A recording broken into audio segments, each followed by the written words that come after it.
Well, folks, as for the rest of the story, He went down in history. Rudolph the red-nosed reindeer had a very shiny nose, and if you ever saw it, you would even say it glows. All of the other reindeer used to laugh and call him names. They never let poor Rudolph join in any reindeer games. I want you to say Merry Christmas and Happy Holidays, everyone. Can you say that? You can't. What do you want to say in the microphone? Donald Trump's tweet. I recorded that before you got here with my daughter who has no idea what a tweet is, but she heard me say it, so she repeated it. I thought that actually was Donald Trump. Yeah, nope. That's too funny.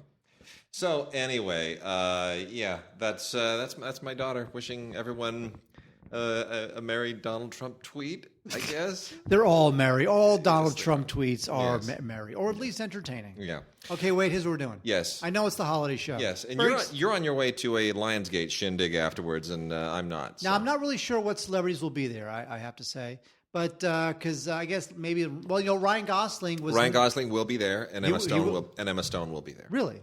They'll both be there. Because Ryan Gosling was not. Because I went to the La La Land premiere at AFI last week. He was not there. He'll be there tonight. By the way, here's the most remarkable thing about the La La Land premiere. Yes. Now, for the last... Have I mentioned I love that movie? More than life itself? You have mentioned that. It's unbelievable. It is absolutely terrific. Every single directorial choice that he makes in that movie is amazing. Like, every single one. I mean, every moment in that film where he could go this way or that way or some amazing way, he goes an amazing way. You know what I found interesting about that movie is that, first of all, loved it, thoroughly enjoyed it. Yeah. Emma Stone is a star. There's a shot towards the end of the movie, which I will not tell anyone. It's a close-up of Emma, and her reaction at this close-up that I will not tell you about, I looked at that close-up and said, that's a movie star. Yep, absolutely. Now, Ryan Reynolds, he's okay. Gosling. What's his name? Gosling. Not the Deadpool one, the other one. Yeah. He's okay. I wanted Gene Kelly. I wanted Gene Kelly. Someone bright and fun like Gene Kelly. Didn't get that. He's kind of a dour guy. Anyway, so what I liked about the film, and that surprised me, was that he wasn't afraid of shooting in the dark, seeing the cracks in the asphalt, and having it look like the LA that is not necessarily always glamorous. Right. Like those freeway shots. Yeah. They were, I mean, it was a beautiful sequence, but they weren't quote unquote beautiful shots. It was like old cars and cracked freeway. The interesting thing about the film, and I don't want to give it too much away, but it's very clear that Chazelle and his collaborators, but he in particular, is enamored both of, and he has said as much, this isn't really a mystery, but in watching it, it is very much a pastiche of American in Paris and Umbrellas of Cherbourg, which spans decades and two different and completely different film industries and different approaches to musicals. But those are the touchstones here, which both films I love. So he's taking Jacques Demy and Vincent Minnelli, and he's kind of plugging them together in this amazing way. And what it winds up doing is what American in Paris did for Paris and what Umbrellas of Cherbourg did for Cherbourg, this basically does for LA. And somehow mixing those two together he somehow finds a different voice that speaks to this particular city in a way that I've never seen another movie do. I mean, the closest thing is LA Story, that has that almost candy-colored view of Los Angeles. And it's not through rose-colored glasses, but it somehow is able, like you said, the cracks in the asphalt. It somehow finds the cracks in the asphalt, but then it shines a neon light on them, And I think it's a magical movie. By the way, here's the most magical part of the film for me. Yes. Now, as you might know, Wade, and I don't know if our listeners know, for 5 weeks, and I'm in the middle of it now. Yep. I've had to be at work at 5 in the morning. Oh my God. Now, I didn't even know there was a 5 in the morning. And this goes till when? This goes till December 9th. My goodness. And it's the worst of all time. Yeah. So I go to the La La Land premiere, a little nervous, because I go to sleep early. Yeah. Because I got to be up at 4:25. Sure. So the moment La La Land is over, I bolt out the Chinese theater. Mm-hmm. I'm going to my car. I'm going to bed. So I'm walking out there. Now they're funneling everybody through one exit, right? Sort of in the back, mm-hmm. right? So that 2,000 people don't flood onto Hollywood Boulevard. Yeah. There's one exit to get everybody out. But of course, since I'm one of the first dozen to leave, there's nobody in front of me, or very few people behind me. So I am going as fast as I can, walking as fast as I can, because I got to go. And I'm walking, and I am making a beeline for the street, and there's this woman to my right who is just about to hit me. Oh, my God, I'm going to hit this woman. It's Emma Stone. Nice. So Emma Stone was crossing me to get to the short little line of autograph seekers, and I swear to God, I was probably 3 feet away from bumping into, because I was walking very deliberately, and she was too, because she wanted to get to the autograph line, and I wanted to get the hell out of there, get in my car. So two people walking very deliberately, right, are on a collision course. 3 feet tops would have hit Emma Stone. And I turned around because I kept walking. I was like, oh my God, that was effing Emma Stone. Yeah. I literally almost ran down Emma Stone. Wow. That was the most memorable part of the evening for me. Very nice. Now the question becomes, will she be at the Lionsgate party tonight? Yes. She will be. Yeah, of course she is. Okay, so here's the thing. Yeah. So as you know. And Chazelle will be there too. I have not been more excited about a director since P.T. Anderson. I am more excited about him than P.T. Anderson. What? Yeah. And I'll tell you why. Because, I mean, I like Paul Thomas Anderson, but he's Chazelle is more daring. I got to be honest. I think Chazelle Boogie Nights is not a daring film. It's a very daring film, but Chazelle takes chances and risks, and his sensibilities are closer to mine. He's not as dark as Anderson. He doesn't sort of, which it's a thing. But Chazelle is kind of he's a throwback. Paul Thomas Anderson's a throwback to the 70s. Damien Chazelle is a throwback to the 60s. And in some ways the 50s, which I find incredibly refreshing. And La La Land was supposed to be his first film. He wanted that to be his first film, couldn't get it funded, did Whiplash instead. Amazing. Well, I mean, he used his capital the right way. All right, so should we, before we get to the holiday DVDs and Blu-rays, should we talk about the movies that we're watching for Laughter or not? For a second, why not? I mean, we're gonna go on hiatus after this show. We've got a ton of giveaways today. You guys are going to go nuts. We got lots of giveaways. Fewer interviews, more giveaways. We got 2 interviews. We got Alonzo Duralde doing his usual little bit for us, and we got a couple of really super cool interviews. And then we have a ton of giveaways, which we'll kind of go through as we go through the show. Thanks to all the different companies that we work with, they have really given us loaded us up on the giveaways. So, in any case, Toni Erdmann, the German film by Maren Ade, which was a big deal at Cannes, and everyone was shocked it didn't win the Palme d'Or. Have you watched it? I was going to, but what I heard 2 hours and 42 minutes of excruciating pain. I don't know everyone's like, oh, it's so funny and touching. Not funny, not touching. Stupid. I hated it. It's 162 minutes. There's a little emotion at the end. There's like a moment, and I'm sorry. You know what? No, you didn't earn it. The movie does not get to have like a little moment with a little bit of music, and then I have to go like, well, was that worth 102 hours and 40 minutes that I've been sitting here and watching just horribleness? No. Okay. No, I reject it. So no, Maren Ade, no, not on board with her Toni Erdmann. Okay, no one cares about that. The Warren Beatty film. Yeah, I saw that. Yeah, how is not it? worth it? Really? No. So not. I waited 20 years for that. Not in contention. Only if the Academy realizes that since Warren Beatty is a classic ditherer who takes forever to make a decision on anything, this is probably the last film he'll ever make. Yeah, he's 79 years old. Going out so with a bang. If they feel like they want to do an Ennio Morricone and give it to him before he dies, sure. But there is no way they can justify giving this anything. And I saw Hidden Numbers this morning. Oh, was that about the African Or American Hidden Figures or whatever? Yes, the 3 black women who were essential to the NASA space program. They basically look. Here's the problem with it. It's very commercial. It's going to do well with white audiences and black audiences. It pushes all the right buttons. But the problem is, it is every single one of these actresses has to wear especially Taraji P. Henson, who is really good in it, and but they all have to sort of wear the civil rights era on their shoulders. And every speech is practically like an I have a dream speech. And they don't get to almost really act and be characters through much of the movie because they're so sort of emblematic. And it's a crushing burden. The movie's just too didactic that way. It seems like The Help. I it's don't like worse. The Help. It's even worse than that. All the reservations that people had about The Help are magnified in this. It's it's like, oh my gosh. And all the reservations that people had with The Blind Side are magnified in this. Don't like that either. And I like The Blind Side.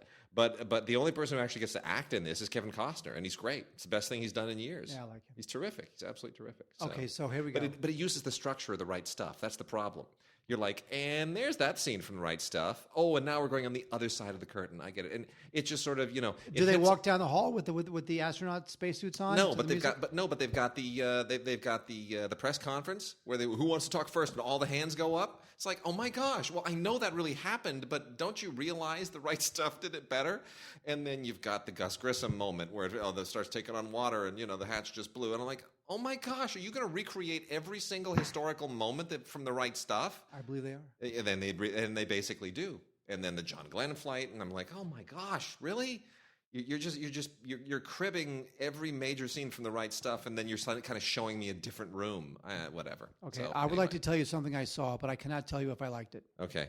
So I went to go see Fences. Yeah. Which is Denzel Washington's my all-time favorite. You're under embargo. Huh? You're under embargo? No, I fell asleep. Oh, you fell asleep. As you know, Wade, and as I believe I said about 10 minutes ago, I have to be at work at 5 effing in the morning every day. So I was very excited to go to Fences because for two reasons. Yeah. One, it was screening in my town. Yeah. Movies never screen in my town. Oh, I have to go into Century City. I have to go to Hollywood. I was very excited that it was screening a mile and a half away from where I live. At the Sherman Oaks ArcLight? At the ArcLight. Oh, that's fantastic. Just down the street. I could not be happier. Because it never happens. Stuff doesn't screen. Once a year, something will screen there. It's like being in New York, like at Broadway and 49th, where there are like 8 screening rooms within a 5-minute walk. It was fantastic. Best. And also Denzel Washington, my all-time favorite, he was going to be there. Yeah. So I wanted to see my all-time favorite Denzel. Sure. So I said, okay, I can stay up for this, right? Yeah. It's right down the street from me.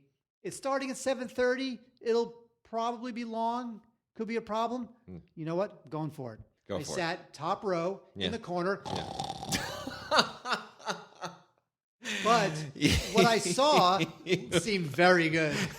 And then what really pissed me off is that I couldn't stay for Denzel because I was just too tired. It was just not going to happen. So I left. But luckily, as I was walking out the door, I saw Denzel sitting on a bench in the lobby eating popcorn. And I just walked right by him, and I was kind of happy there. And you're a big fan of Jackie. I think it's great. I think it's very good. It's very good. It's one of my favorite films of the year. That and La La Land, my two favorites so far. I have some issues with it. My favorite films right now, I got to be honest, is like Sing Street and La La Land. I just want to hear songs all day long. Sing Street might get a score from us. Yeah. Although you know what, it's not La La Land. It's not La La Land. And I saw I saw a movie with my daughter the other day. What movies do you like? What movie did we see the other day? What movie did we see? What movie did we see on Friday? Moana. Come on, in the microphone. What was her name? Moana. Did you like Moana? Uh-huh. And there you have it. That was, I recorded that earlier too. Moana, saw Moana. Good songs. Good movie. Really liked it. I didn't have any interest. Script is, I'll be honest with you, the script's a little bit of a mess. There's like 3 writing teams and an individual. So there's 4 separate entities that were involved in crafting That's always a good sign. And it's all over the map. It's just a hodgepodge of ideas and concepts and stuff and set pieces that come out of nowhere for no reason. And it's really kind of a narrative disaster. However, the songs are good, the characters are great, the message is wonderful, and I still had a really good time. So all the good stuff is more than enough to outweigh the bad. Clearly it has problems, but you just don't care. Disney's having this odd moment, and I don't know if it started with Tangled or maybe... That was it, yeah. Because what happened was that when after the Pixar acquisition, Lasseter was then put in charge of all of Disney Animation, and he created a new animation division, the Disney division, so that Pixar could continue to be autonomous and do Pixar type stuff. And then the Disney division was structured just like a Pixar. It was like a mirror of Pixar, but they would do more standard Disney fairy tale type fare, right? So Tangled, Frozen, Moana, and on and on and on. And and that's now their charge. But it's basically run very much like Pixar. What's it called? Dixar, because it's Disney and Pixar? Oh, that is just cruel. That's not holiday spirit. All right, so here's the thing. So by the way, did you see those two Isabelle Huppert films? Elle and... I have not seen Elle. I'm going to watch Elle later tonight. Okay. And I'm going to watch something else later tonight. It was Things to Come. I have not seen Things to Come. Is it good?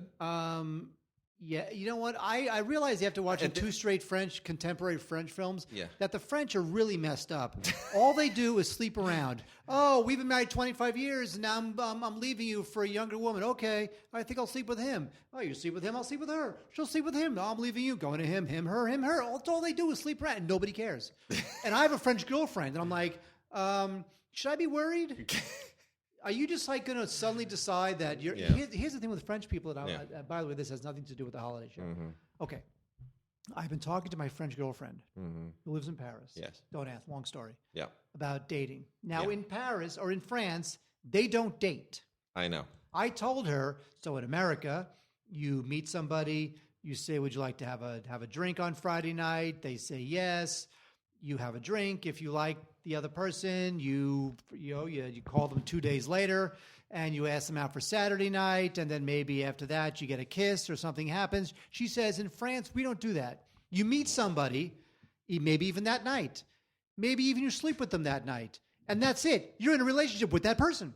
You are committed to that person. You might be committed for only a week or for a month or for a year, but there's no courting. You meet them, you sleep with them, they are your boyfriend. The end. Could last for a week, could last for a month, could last for a year, could last forever. Yeah. But they just, like, to them, there's no dating, there's no courting. It's like, we're in a relationship now, period. And it's very strange. I don't know that's universally true, but yeah, it's very strange. I've seen enough French movies. So, anyway, let's get busting here. Let's get cracking. Okay, how long did it take us for us to talk like about 15 minutes. Okay, that's not bad. So we're going to do our first giveaway here in a moment, and we're going to talk about some new movies, contemporary films, stuff that's been in theaters that are out in some really great editions that are timed perfectly for the holidays and for gifts.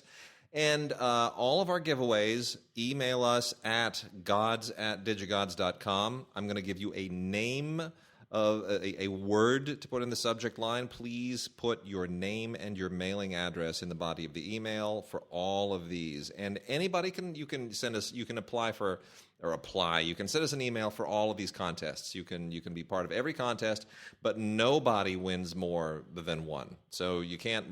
One person is not going to win more than one of these. So as far as you know. Well, basically, if multiple, let's put it this way: it's an honor system. Don't ask it's your an honor girlfriend system. to use her. If you address. send in like 5 emails for 5 different giveaways, and you win one of them, you're automatically disqualified from the others. So let's put it that way. But the honor system, folks. Don't ask your girlfriend. System. So anyway, right off the bat, we are going to be giving away 1 copy, 1 Blu-ray of Jason Bourne, the latest in the Jason Bourne series. The movie, of course, is called Jason Bourne, out on Blu-ray, DVD, and ultraviolet combo in this set. You want to go send us an email with the word Jason in the subject line and name and address in the body. So we're going to be giving away one. And by the way, the deadline for this is December 4. December 4 is the day that we have our LAFCA vote. So these are long giveaways. December 4, mark it, and that's when we will decide who wins all of these, and everything will be given away thereafter. Jason Bourne, did you like it? It's funny. I did not think that there was a place for Jason Bourne in the spy firmament. There's been so many films like it, before it, after it. But Jason Bourne is sort of its own thing. It is its own thing. I like it. I feel like it stands apart from the rest, from the first 3. It's sort of like a resetting in a way. But, I don't need this movie for the first 3 films to actually work together as a trilogy. You know what I mean? I don't need it. Just like I don't need the Jeremy Renner thing either. I like that film, actually. I think I'm the only one. Yeah, no, it's okay. It's fine. So anyway, a lot of special features here. Most of it featurette stuff, but Tommy Lee Jones is terrific, and it's just Tommy Lee Jones being in this thing. It feels very fugitive-y on a certain level too. So that's Jason Bourne. We're giving away a Jason Bourne. You know what else we got here, Mark? What? We got The Secret Life of Pets. And my daughter, we took her to see this. We actually paid to see this, by the way. Paid to see this. Did not see it originally. And I can't say she really responded to it, but she loves Gidget. This little white dog right here. That's Gidget. She adores Gidget. So this film's kind of all over the map. It's very loud and kind of obnoxious, but it made a ton of money. And these are the guys who, of course, did Despicable Me, and this is their latest shindig. It's got 3 mini movies on it. You can get this in Blu-ray or 4K. 4K looks shockingly sharp, but the Blu-ray is perfectly acceptable. And the idea here is that there's, it's very much an adventure story, right? I don't want to get into too many details, but it's dogs run away, and there's a whole adventure and running into renegade dogs, and love with the ownership, and then there's like the gangster dogs that live in the sewer, and there's a whole thing. Anyway, it's what animals do when the master and the owners are away. Cute enough. Not my favorite animated film of the year, but it is sufficient. Are we giving this away? No, we're not giving that away. Wait, are you giving that away? No. Oh. No. Well, the Jason Bourne was the giveaway. Well, I thought you were giving that away, so I didn't want to say what I thought of Secret Life of Pets. Oh, well, go ahead and say Secret Life of Pets. Say what you think. It was terrible. Okay. It was so disappointing. For like the first 7 minutes, you're like, this is exactly the magical thing I was hoping it would be. Yeah. Pets acting as I think they would act, some bubbly Katy and then Perry and then it goes off on a total weird tangent. They're in the sewers and they're beating each other up, and you're like, you kidding me? This is terrible. Yeah, I know. I was very disappointed. Yeah. Less disappointed I was in The Jungle Book. This is another surprising Jon Favreau success. I didn't love this as much as as other people did, but when you heard about a live action or a kind of a live action Jungle Book, you thought, oh, this is just Disney. Yeah. They're cashing in. They're doing live action Beauty and the Beast. They're doing all sorts of live action versions of their animated classics. But this one is good. The kid is good. The CGI is very good. The story is resonant. It's got Bill Murray doing one of the voices. And I have to say, I was very surprised. It's very well done. And this, of course, was released a couple of months ago, but this is the collector's edition in 3D, which is pretty well loaded up. Nice lenticular cover, which we used to make fun of when there were tons and tons of them. Heaps and heaps of extras on here. So, worth double dipping? Yeah, probably, I guess. Maybe. If you love the film that much. If you love the film. It is quite an achievement.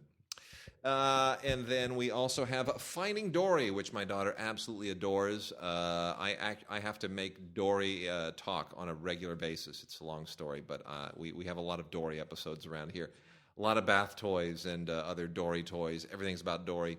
And she cried first time we took her to see this. She cried but wouldn't leave the theater because she was just so attached to the whole character and the narrative. So Finding Dory, I think in many respects, better than Finding Nemo. They've really found a way to kind of take this character and give her own adventure. And of course, it's all the same returning voice cast primarily. Ellen DeGeneres and what's his name? Albert Brooks. Thank you. Yes, different kid doing Nemo though, because Nemo's like 25 years old now or something. Anyway, so yeah, and new voice casting and great. I mean the seals, Fluke and Rudder, and it's a lot of funny stuff. Becky the bird. It's really sweet, really cute. Dory having to find her parents. A lot of good stuff. Great bonus stuff here. This has the Disney Anywhere digital copy system on it. And I want to discuss that more in the future, by the way, the whole Disney Anywhere versus Ultraviolet, and if people use Vudu versus Flickster. I'm curious as to how that all shakes out. Can we talk about the fact that I'm disappointed that Pixar has decided to sequelize every film they do? Yeah, well. I was hoping Pixar, except for the Toy Story films, I was hoping they would go against the whole sequel thing. It would have been nice. But. Finding Dory, Cars 2. It's just there's too many sequels. Yeah. Speaking of sequels, before I came here, I have to admit something. I was flipping the channels because on the weekends all I do is sit and watch television because I'm so goddamn tired because I have to be working at 5 a.m. That I was checking out Attack of the Clones. I think it was on TBS or something. So I was checked out Attack of the Clones. That movie, terrible. All the prequels, terrible. Right? So I'm like, you know what? I think the world really did need The Force Awakens. I think that The Force Awakens was a bit of a reset. It awakened everyone? It was a palate cleanser. It was a reset from the terrible prequels. Yeah. So with that in mind, we have Star Wars Force Awakens in 3D. This is the collector's edition. Does the 3D look good? Sure. It doesn't really enhance the experience for me, but I'm not a big fan of 3D, generally speaking. But it looks great. It's a great transfer, 3D or no 3D. This is a 4-disc set. This has a audio commentary from JJ, and he's great. He's very honest about what worked and didn't work, and what he attempted, and what he succeeded in doing, and what he might have failed slightly at. And that kind of honesty is really welcome and just terrific. There's a bunch of featurettes about making a BB-8, and they were rolling camera, as opposed to the original Star Wars, where whenever you saw any behind-the-scenes still of the original Star Wars, it was like you were always like, oh my God. It was like manna from heaven. Yeah. Here, there was just hours upon hours upon hours of digital, beautiful 16:9 behind-the-scenes footage of the making of this movie. That it's like there are no secrets to the making of this movie. None. In fact, you know what else there is in that film? Star Wars. No, I'll tell you what else is in that film. Donald Trump's tweet. That's right. That's what's in that film. You love that. Oh, freaking kid. Ridiculous. So anyway, 4 discs on this thing. If you already have The Force Awakens, do you need the 3D version? I mean, I don't think so. I have no interest in 3D. And the original Blu-ray has plenty of extras. it's a nice set. It's a really nice set. Yeah, it's got a nice cover to it. But, look, only if you want to see this thing on your shelf and show it off would you want to get that. All right, we got more giveaways. These are movies we've already reviewed, but Magnolia was so nice. They have provided 2 copies apiece of 3 of the films that they have in contention for awards. And I think all of these are going to get probably a fair amount of love. They're all very, very good. One is Terrence Davies' Sunset Song, beautiful period drama around the time of World War I. The other is the documentary Sunshine Superman, which is about the guy who created base jumping.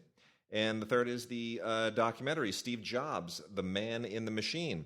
We've got 2 Blu-rays of Steve Jobs, and then 2 DVDs apiece of Sunshine Superman and Sunset Song that we are giving away to very lucky people. So you want to go ahead and send us an email with either Jobs in the title, Jobs in the subject line for the Jobs Blu-ray, or Sunshine in the subject for Sunshine Superman, or Song in the subject line for Sunset Song. You're making this up as you go No, along, I'm not. aren't you? No. I wrote all this down so that I wouldn't miss it. So Jobs, Sunshine, and Song. Jobs for Steve Jobs, Sunshine for Sunshine Superman, and Song for Sunset Song. So we've got 2 pieces of those, and the Steve Jobs is a Blu-ray. Go ahead and send that to us, gods@digigods.com. Some very lucky people will win these. 6 people will win out of it. We're being so lovely to our listeners, and thank you to Magnolia for that. A couple of cool anime, by the way. A lot of anime that we've covered in recent weeks, but there's some really, really cool stuff. Some great gift boxes. This is the box set for RWBY. I am only vaguely familiar with this. This is volumes 1 through 3 of RWBY, and super cool animation. It's got a huge following. This has some cool behind-the-scenes stuff on here, featurettes and trailers and audio commentaries. It is, this is one of those teen hero things. If you like anime that centers around teenage heroes, then this is right in that vein, and it's really, really cool animation, and it's worth checking out. And that's released from Cinedigm. And then the other one from Funimation. This is one of those great mega apocalyptic sagas, Seraph of the End. Season 1, episodes 1 through 24. This is a giant, cool collector's edition. This is an anime fan will just die if they get this. It's DVD and Blu-ray combo. Regions A and B, fantastic. You're going to love this. Absolutely going to love it. Any anime fan will just go completely through the roof on this. So, that's another nice sort of legendary, epic, saving the universe, saving humanity thing. It's cool. So, I find all Seraph of the End. I find all these anime films have stupid names. Well, they're not stupid. I think something's Seraph of the end. Yeah, it's a little. Let's take this noun and this noun. It's lost in translation a little bit to some degree. So now would probably be a good time for our first little tidbit. I had the privilege of speaking with Dennis Doros of Milestone, who is one of our dear friends. And Milestone basically Dennis and his wife. They run the operation. And they are film archivists, and they are superb, wonderful, brilliant people who have saved so many great films and who are responsible for preserving such a huge part of our American cinematic legacy. And, we gave them an award at LAFCA some years ago. And I thought it was a good time to talk to Dennis because he is part of the people who have all kind of joined together for FilmStruck. So I wanted to find out, Dennis, how did he get involved in FilmStruck and what else is on the table for Milestone? So here is my interview with Dennis Doros. We are privileged to be speaking with Dennis Doros of Milestone Films, one of our longtime good friends, a good friend of our podcast, good friend of the LA Film Critics, good friend of film lovers everywhere, because you guys do what so few other people do. You make it a labor of love, and you go out and you find those movies that you would only find if you're just passionate about movies. Talk just for a second about what is it. I mean, you guys run a small shop. You are basically a 2 or 3 person operation, pretty much, right? The 2-person with my wife Amy as the president. Talk about what makes Milestone tick. Just perseverance, really. We're not looking for the major films because we really can't compete with the Criterions and the studios. And that's not really our interest. Primarily since 2007 when we released Killer Sheep, we started looking for films that weren't represented by Hollywood. LGBTQ films, African American films, Native American films that have fallen out of history's memory. The critics have stopped talking about them. The historians never wrote about them. We're trying to find films that have been lost. And you do an amazing job. I mean, the Shirley Clarke stuff comes to mind, which is historically so significant. And yet, if it weren't for you guys, I think people might have forgotten about her and her films entirely. Yeah, it's really funny because growing up in the 70s and 80s, Shirley Clarke was a known name, and I took it for granted that she was around, that people did remember her. And I just turned to Amy one morning and said, how about if we do Shirley Clarke? And that was 9 years ago. And we've been restoring and looking at her films ever since. Really, we realized as soon as we came up with this, I started checking the books to find out what I could learn about Shirley. And there is one chapter in Lauren Rabinowitz's book, and there's nothing else. There is no books about her. There is no booklets about her even. When you can find 100 monographs on, let's say, Stan Brakhage, there is 0 on Shirley Clarke. And you guys have also been kind of the cutting edge lately on bringing attention back to the LA Rebellion, which is very meaningful to me because I went to UCLA Film School just not too many years after that really started. And for those who don't know, the LA Rebellion was a group of black filmmakers at UCLA who kind of created something of a small new wave in black independent filmmaking, and it was a really big deal for UCLA film students to kind of come in the wake of that, and it's largely kind of fallen a little bit below the radar. So where does that sort of fall in for you guys? Well, that all started meeting Ross Lippman, the UCLA archivist at the time, in 1999, and just simply asked him, "What are you doing? What are you working on?" And he said, "Killer Sheep." I said, "I'd be interested." And a year later, he introduced me to Charles Burnett. There's a long, involved story about that, but we won't get into it. But coming away from it, he said, "I want you to do my films." And it took 7 years to release Killer Sheep. Everybody knows that it took a while to clear the music rights and to get the money to clear the music rights. Thanks to Steven Soderbergh, Turner Classic Movies gave us a lot of money to help. We did it by hook or crook, and that really started it. It was mainly not only with the brilliance of Charles Burnett. I think he's one of the two great directors we've met in our lives, both as directors and as human beings, but also what he told us about UCLA, starting with Alceo Taylor, who was the person who really was bringing in the African Americans, the Latinos, to say, make your own stories, skip Hollywood, do what you think you should tell. And he really was the inspiration for it. Of course, he got fired a few years later for doing just that. But he really was a motivator. And then we did a film by accident, Chalk, by Rolando Klein, something that a film few people have remembered. We haven't been successful in bringing that back yet. But he's a Chilean Jewish director who did this wonderful film in Mexico. And he, too, told us about Alceo Taylor. And that started us thinking about all the other filmmakers, Julie Dash, Billy Woodbury. And when we released Killer Sheep, the enormous success of it really brought about such publicity that all the other LA Rebellion filmmakers and students started calling us. And so we started getting a list together of them. And when UCLA was ready to start their research, I had a great contact list for them, where everybody was by then.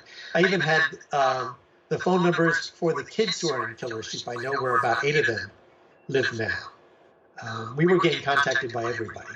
That's great. I mean, now that Daughters of the Dust is getting a re-release and its restoration, I think everybody's kind of paying attention to that group again, which is great. Billy Woodbury was at UCLA when I was there, so we had kind of, there was a little bit of the lineage connecting one generation to another.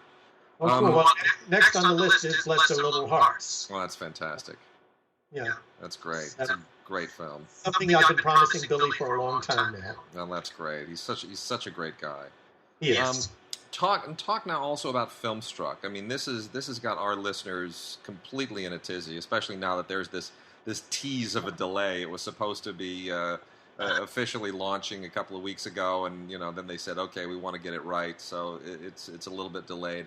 But everybody's really excited, not just because it's TCM, not just because there's that Criterion package on it, but because it includes companies like Milestone, because they're suddenly now we can find all the little films that you've been finding, and we can do it in a streaming environment. Could you talk for a second? How did you get involved in FilmStruck? That was really easy. We've been working for Turner Classic Movies, I think, for 9 years now as consultants. And Charlie Tavish, the programmer, has been a close friend for way longer than that. We see each other socially at times when he's in New York or when we're in LA. And we admire him and what he's done at Turner Classic Movies tremendously. And so when he contacted us and said, we're doing this site, it's not only that it's first class all the way, that they do everything so perfectly. If you ever go to their festivals, if you go to their cruises, just watching their stations, they are really attentive to detail and perfection, or as close as they can to it in a classic film world. I was excited about that. They are also the only outlet that is paying a fair price for films, and that may be dull to your listeners, but we have spent $50,000 to $200,000 on some projects to get paid a fair price for what our investment has been. It means that we can keep going, at least through the end of the contract, which is 4 years. So we are very excited not only about having this platform for the viewers, but also a way to support continuing restorations. And that's where FilmStruck is different from all the other sites, which I love. I mean, I watch Pandora, I get things from iTunes. I even have a Netflix account, mostly for my son. But this is going to be a place for anybody who loves film and wants to see things you can't get anywhere else. I've been mentioning as well to the listeners, I beta tested it for about 2 months, midsummer, and I was floored, because it was almost like discovering, it was like going from the original personal computers to the Macintosh, the way that it just worked, the way your brain works. It was the same kind of a thing. It was suddenly I went on and I thought, this is exactly how my brain works. It's got all of the kind of the curation that I want to help me sort of find what I feel like watching. It was amazing. Well, that's really great to hear. I mean, the other thing, I should mention Criterion. Peter Becker and Jonathan Terrell have been friends forever. I knew their fathers. before they came to the company. And they have always been first class too. And Criterion is such a great company to be associated with them as friends, as business associates is a great thing. See, and that's the thing that I really appreciated with FilmStruck was that all of these companies that we oftentimes think of as maybe being competitors, you're really not. You guys are all sort of feeding, the appetite is never satisfied. There's never a day where I say, well, I've watched so many Criterions, I really don't have any time or any appetite left for Milestone or for Kino or TCM. No, I want it all. If you have the more of one you have, the more of the rest that you want. And I think you guys are going to help sort of feed each other in that way. I think that really helps being films interconnecting, films that, like, for example, we have Come Back Africa and Killer Sheep. The film in the middle that was inspired by Come Back Africa and inspired Killer Sheep is Black Girl, Usman Ben. To have those three films together so you can see the progress from Come Back Africa to Black Girl to Killer Sheep is really important, and you can only do that on FilmStruck. That's a great point.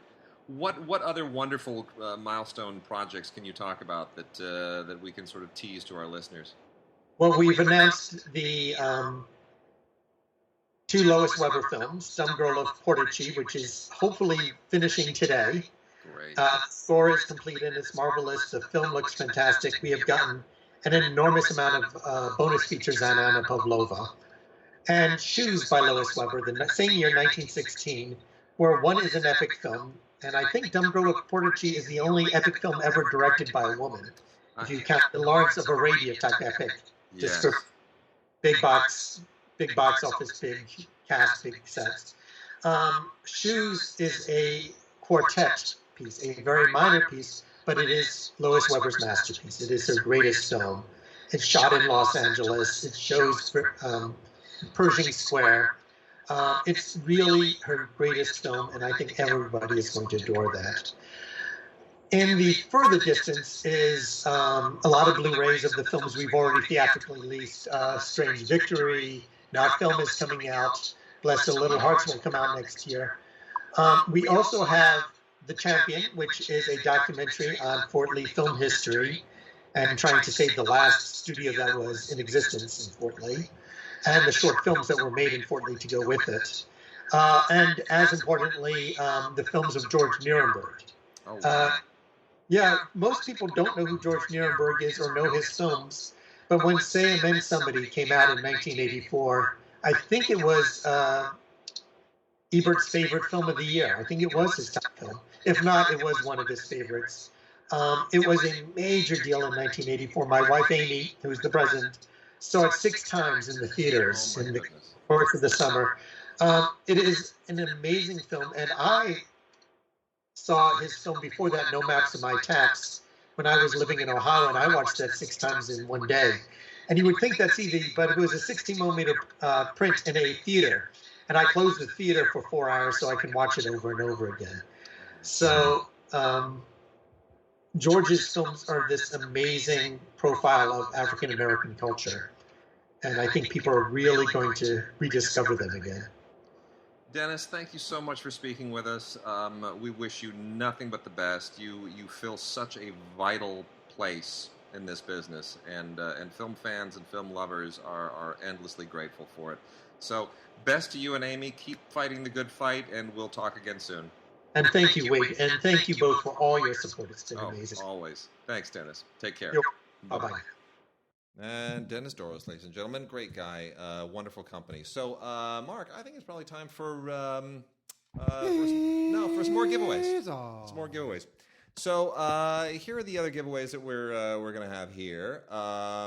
We're going to first. I'm going to talk about a film here called Soundbreaking. We're going to get into some music stuff, and this is a cool movie. Soundbreaking: Stories from the Cutting Edge of Recorded Music. This is a really, really terrific Blu-ray with great, great audio on it. And this is essentially the just an amazing documentary about the entire history of music recording, basically primarily in the studio era, the rock and roll era, the music recording era. It's really unbelievable. Just amazing stuff in here. And if you're a music aficionado, you'll go nuts for this. This is absolutely terrific. You'd learn a lot about just the music recording process, the studio production process, and how it sort of spans all these decades and how it's changed and whose lives it influenced and who was great at it and who's behind the scenes. It's amazing stuff. And we are able to give away 2 copies of that. So in addition to that, we are also going to be able to give away 2 copies apiece of Murdoch Mysteries, A Merry Murdoch Christmas, which we're going to talk about a little bit later. We're going to be able to give away 2 copies of Close to the Enemy, which is a British series, which is kind of about the Cold War as it's in the dawning after World War II. And we will need, when you send emails for those, if you want, we're going to be able to give 2 copies away of Close to the Enemy, which we're not reviewing today. We're going to review that later, but that's available. Anyone who knows that show, put enemy in the subject line. If you're interested in Merry Murdoch Christmas, which we'll review in a moment, put Merry in the subject line.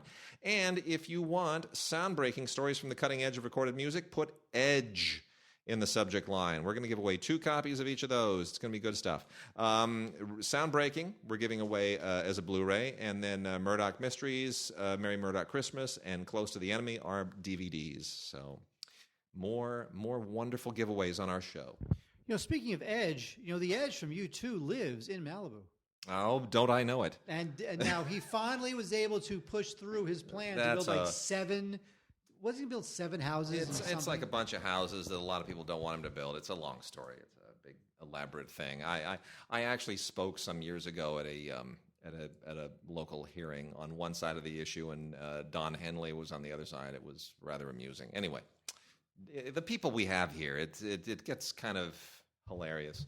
But I got to make fun of Don Henley in a public forum. And I love Don Henley, but you know what I'm saying. Don Henley, by the way, was the lead singer and drummer for the Eagles. Yeah. He sounds like he's got a huge stick up his butt. Oh, yeah, he does. He seems like one of those very self-serious guys. Super talented guy, but yeah, definitely.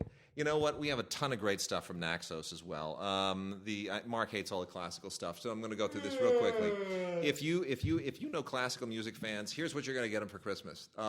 There's a really unbelievable, cool series of great arias. And this is for opera fans. The Great Arias series includes Kuda Kuda, famous Russian arias and scenes. These are all Blu-rays, by the way. Amour Divin, famous French arias and scenes. Oh Let Me Weep, famous Baroque arias and scenes, which is, like Handel and Vivaldi. Casta Diva, famous Italian arias and scenes, which is, Puccini and Verdi and all of that. And then Inbrunst im Herzen, famous German arias and scenes, which is like Mozart and Wagner and all that kind of stuff. Any opera fan is going to want this entire set, all really, really great stuff from Naxos. It's the Great Arias series, and for opera fans, this will make them go through the roof. So this is a great gift.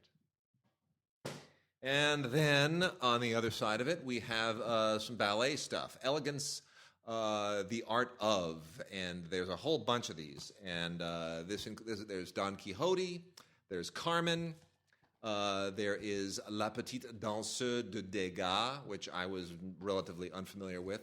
Raimonda. Sorry, Wade. That's okay. Siddhartha, which is increasingly performed these days. I was kind of amazed. There's Nederlands dans Théâtre, which is 3 ballets here: Bella Figura, Sleepless, and Birthday. Then there's the Nutcracker, which of course is super timely. Everyone loves the Nutcracker, Tchaikovsky's Nutcracker. Death in Venice, and the last 2, Giselle, which is by Adolphe Adam, which I was not familiar with. Super cool ballet, really cool stuff.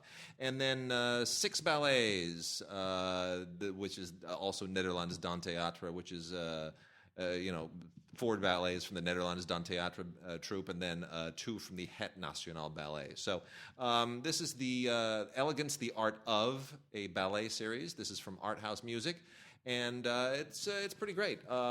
Any ballet fan will go nuts for this, just like the opera fans would have gone nuts for the other one. So that's all that fun stuff. And also on the music front, Mark, why don't you go Mo? Motown, Wade. Yeah. Motown 25. Yesterday, today, forever. This is an essential box set for those who love music of the 70s and beyond. This has performances from... Now, this, by the way, is this was a special in May of 1983. And this special, if you were lucky enough to see it at the time, became a sensation. It was classic. It was... Michael Jackson premiered his Moonwalk on this special, so it has historic value right there. But you also have performances from Smokey Robinson, Stevie Wonder, the Four Tops, Marvin Gaye, all the great Motown acts.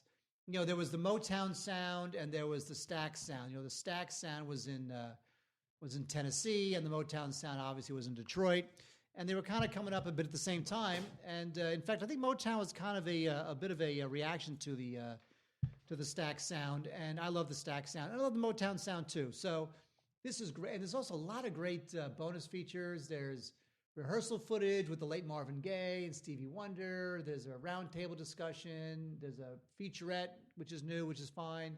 I just think this thing is fantastic. It has an extended version of the concert, so you get, you know, a lot of songs that you didn't see on the special. But Temptations, Richard Pryor shows up. This thing, Motown 25. Normally, I would say, buy it for your parents. But I got to tell you, if you're a music fan, buy it for yourself, because this Motown thing is great. It's also got a booklet, about a 50-page collector's booklet, and I just think this thing was fantastic. Nice and sparkly.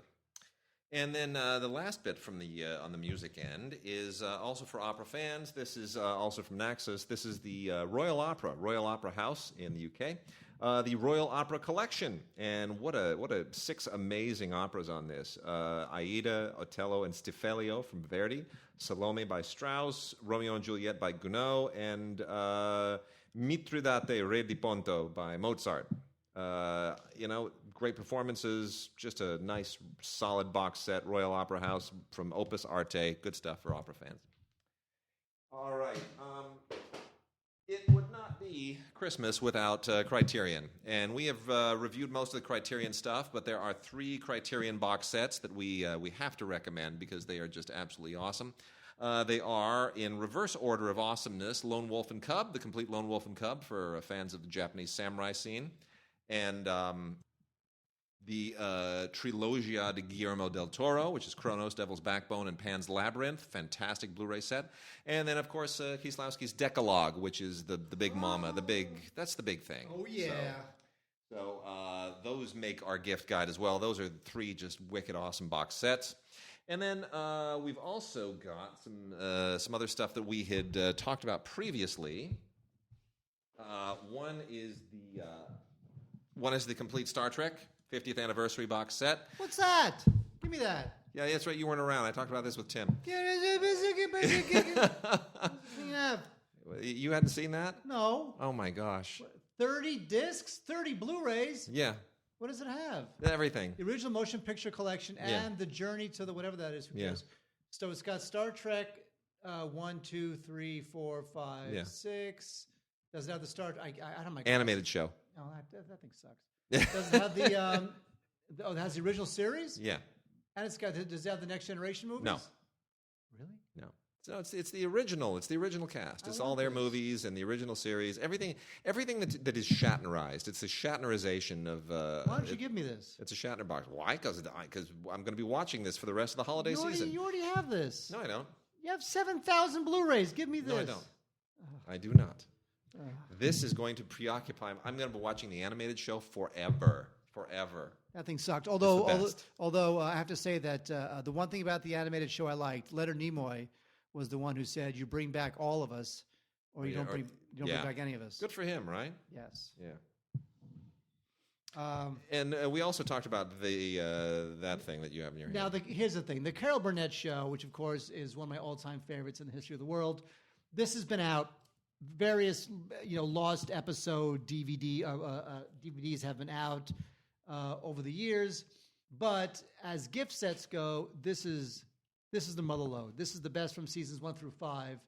A lot of great guest stars. Alan Alda. There's actually also, by the way, interviews with like more contemporary comics like Steve Carell and Tina Fey, which gives you a sense of how important that show was to folks of that vintage. But the guests for seasons 1 through 5 included Lucille Ball, Bob Newhart, Joan Rivers, Don Rickles, who's still around, Bing Crosby, Burt Reynolds, who's still around barely. Yep. And there's a collectible booklet, but really all you care about is the 22 DVDs on this set, 45 episodes, and it's just great. I love this show. This show is hilarious, and it is timeless, and I love it, and I don't care who makes fun of me. So I would, if for the Carol Burnett fan in your Lost episodes, family, maybe. The Carol Burnett Show, The Lost Episodes. Love it. And we got another giveaway here. And then we're going to go into another one of our little tidbits. The Legend of Bruce Lee, Volume 1. This is a television show. This is from Welgo.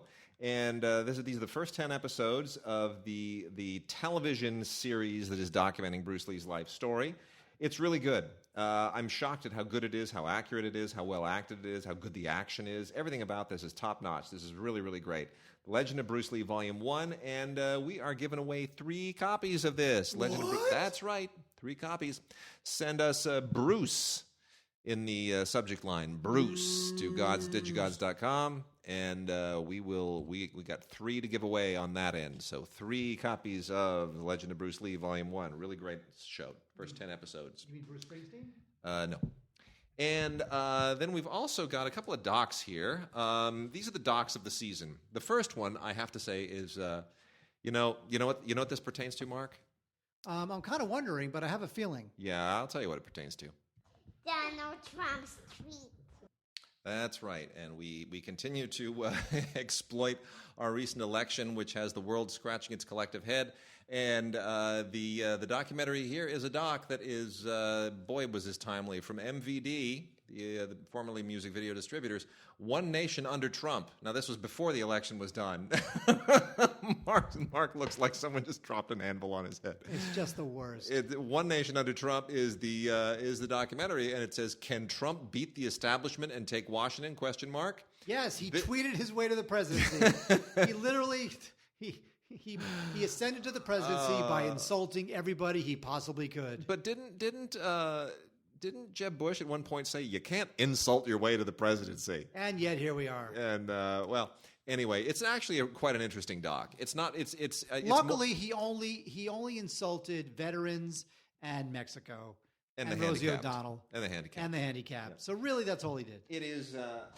It is not a skin deep doc. It is not a really dense and probing doc. It's pretty hastily put together. However, it has moments. However, Trump is also skin deep and not probing. Yeah, and his campaign was hastily. So this is an interesting film. It's worth checking out, as it's the first of many that will surely follow. But it's more incisive than I expected it to be. And then also is Living in the Age of Airplanes from National Geographic, which is pretty terrific. This is directed by Brian Terwilliger. Why does he have to have a name like that? Brian Terwilliger, who did 1-6 Right.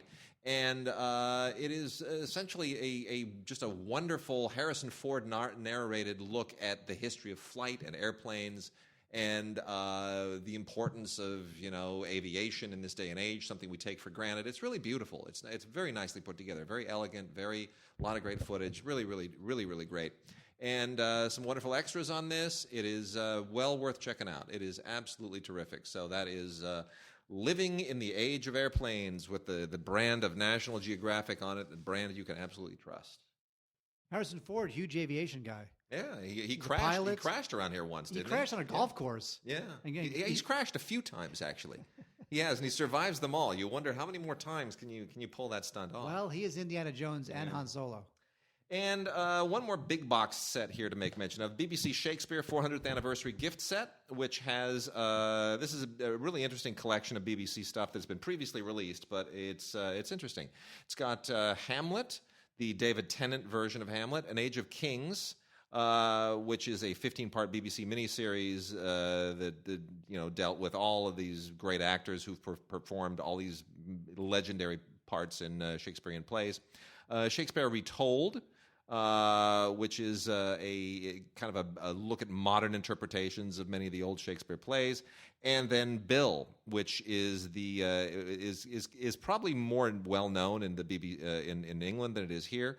But this is kind of a weird comedy of what would have happened to Shakespeare during the years when we didn't know what was happening to Shakespeare. Kind of an irreverent comedy thing. And then you also get a frameable replica of the frontispiece of Shakespeare's first folio, which is a really nice addition to this. So that is the BBC Shakespeare 400th Anniversary gift set. Definitely worth it. An unusual collection of stuff, but really for any Shakespeare fan, kind of a nice thing to find underneath the tree. Do you think Shakespeare would have tweeted? Depends. Could Shakespeare put together a thought in 140 characters? He would have tweeted Hamlet. Hamlet would have been a series of tweets over the course of about 7 or 8 years. Let me see. To be or not to be? That is the question. Okay, maybe 100 and whatever it is. Whether 'tis nobler in the mind to suffer the slings and arrows, about 120, 140, of outrageous fortune, or take arms, another, against a sea of troubles, and by opposing end them. Right. The whole soliloquy, tweets. Whole thing. All right, we're gonna jump into another interview. I had the privilege of talking to Peter Becker of the Criterion Collection, and here is our conversation about Criterion and FilmStruck and all kinds of other things of an awesome nature. It is our enormous pleasure this holiday season to be speaking with the president of the Criterion Collection himself, Mr. Peter Becker. Peter, thank you so much. Thank you. Thank you for having me. So the last time that you and I spoke, which was many, many years ago, we sort of covered the bases of how when the advent of DVD happened, and that was quite some time ago, everyone sort of said, oh, Criterion's going to go away, this writes their death knell, all these licenses will expire and they'll just fade away as the studios dominate. I don't remember that. Well, that was we talked about that many years ago, and you sort of laughed it off and said, yeah, that was something of an early epitaph, and they don't really understand our business. And sure enough, here we are many years later, and Criterion has never been a stronger brand. It may even be the strongest brand out there.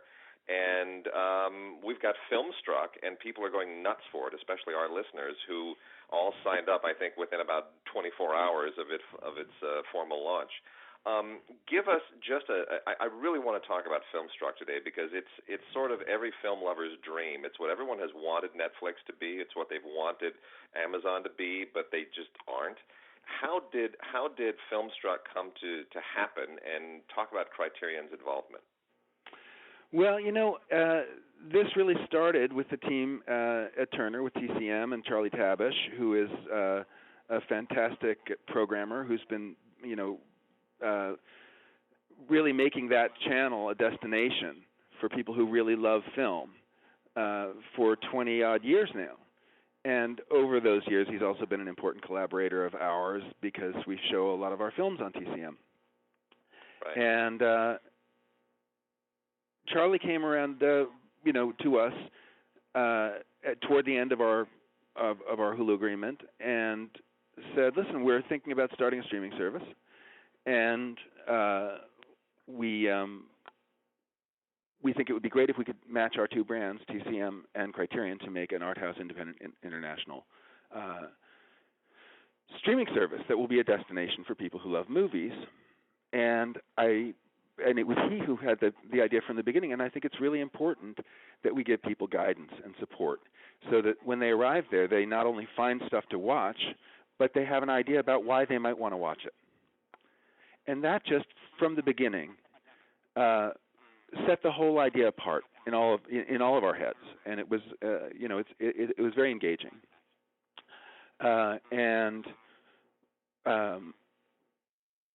Our response, which was immediately positive, was also the only anxiety that we had about it was that we really felt that we do have a certain relationship with our audience, that we've been publishing to a specific, cinephile now for 30 years in a certain way. And we were really hesitant to give up that direct relationship and that between Criterion and its audience, and also to So I said, the only thing about this is that for us, it feels like the next step is that we need to have our own channel. Right. And it's sort of a testament to how this relationship with Turner has developed over the years. It's such a good collaboration that their immediate response was, okay, let's do that. And we'll have a Criterion channel within FilmStruck that you completely curate and produce and program for. We'll program the primary channel, drawing on your library as necessary at will, and your library will be available in its entirety all the time on the Criterion channel. Subsets of it will rotate through based on whatever thematic programming is driving FilmStruck. And together, we can actually have the best of both worlds. And that's how the Criterion channel and FilmStruck came together as a concept. And, it's incredibly exciting for us. It's a whole new frontier. It is. I think it's very telling, too, that I've spoken to at least 10 people just in the last week and a half who have all dropped their Hulu subscription now that Criterion has moved over to FilmStruck. That was the only reason they had Hulu. So I have to imagine Hulu's not enjoying this a great deal either. Well, that's not going to happen in my house. There are too many Survivor fans. Well, here's the word that you used that I think is crucial: curation.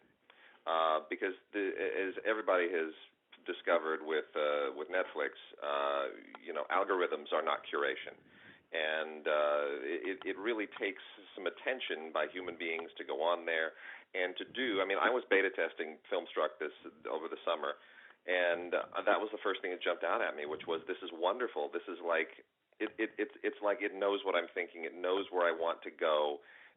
It knows who I am. The intensity of the curation and just how savvy it is really is incredible. I think that's the most amazing part of it. So what goes into curating for FilmStruck, and how does that sort of differ from what you normally do at Criterion? Has this forced kind of a change of Criterion culture to adapt to what's going on with FilmStruck? Well, first of all, thanks for all the incredibly kind words about FilmStruck. We're really proud to be a part of the whole thing. When you talk about the curation of FilmStruck, you're talking about curation that is being done by the team at TCM. Got it. They're the best programmers that we know. We have tons to learn from them about programming. They're experienced. They understand film. And I think what you're feeling when you have that sense of identity, which is what you're supposed to get from algorithmic suggestions, that a computer actually knows you.